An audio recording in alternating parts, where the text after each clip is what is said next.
Marie Desgremont-d'Orville, bonjour. Bonjour. Vous êtes doctorante à Sciences Po au Centre de sociologie des organisations et vous venez nous parler aujourd'hui de la transition énergétique dans les territoires.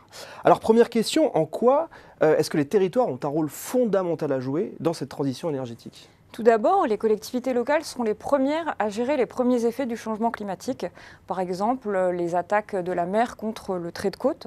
Enfin, elles sont aussi les premières à avoir des leviers pour lutter contre ce changement climatique. Elles sont responsables directement de 12% des émissions de gaz à effet de serre et à titre indirect de 50% de ces émissions. Cela concerne concrètement, par exemple, les questions d'aménagement du territoire, d'urbanisme, les questions d'organisation des transports aussi, ou alors de lutte contre la précarité énergétique. Elles ont aussi des compétences en matière de rénovation énergétique des logements, donc elles ont des clés en main importantes.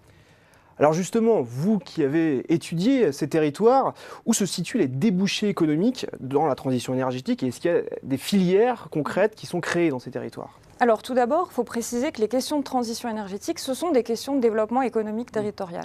Historiquement, certaines collectivités se sont développées autour des questions énergétiques. On peut par exemple penser à Grenoble, qui est le berceau de la houille blanche, ou alors au bassin minier du Nord-Pas-de-Calais, ou encore aux centrales de Dunkerque, du Havre. Ce sont des collectivités qui font face à de gros défis actuellement, mais qui disposent aussi de ressources pour les relever, par exemple de l'expertise, des entreprises, des centres de recherche, des infrastructures. Donc elles ont quand même des clés en main pour rebondir sur ces questions.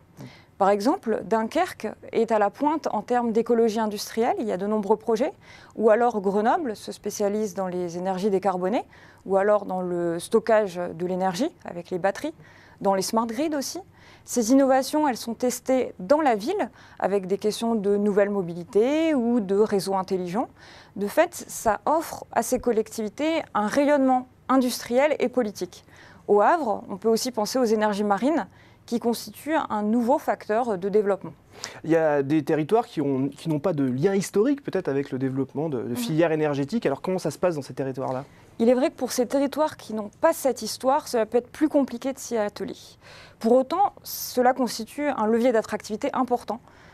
Les collectivités peuvent s'engager dans des questions de rénovation des bâtiments, elles peuvent structurer des nouvelles filières, elles peuvent accueillir des expérimentations, elles peuvent essayer de tester des réseaux intelligents, des nouvelles mobilités. Donc il y a de fortes opportunités.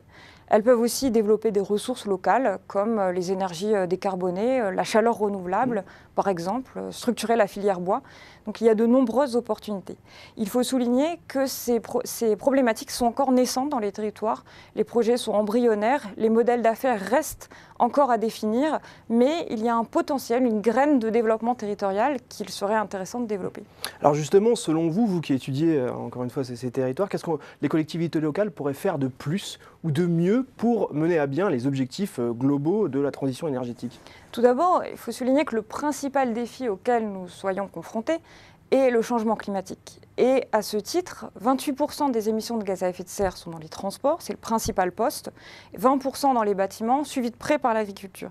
Et ce sont justement des secteurs sur lesquels les collectivités ont des choses à faire et ont des compétences. Par exemple, l'aménagement du territoire, elles peuvent faire des projets sur ces sujets, par exemple limiter le recours au transport, faciliter la mobilité douce. Dans le cadre de l'urbanisme et de leurs compétences, elles peuvent faire des projets urbains valorisant les bâtiments bas carbone. Elles peuvent aussi faire de la végétalisation des villes pour limiter l'effet îlot de chaleur. Elles peuvent aussi intégrer ces questions-là dans la commande publique et davantage le faire pour prendre en compte les enjeux de réchauffement climatique et de limitation de l'empreinte carbone. Elles peuvent aussi développer l'économie circulaire, faire des projets en ce sens.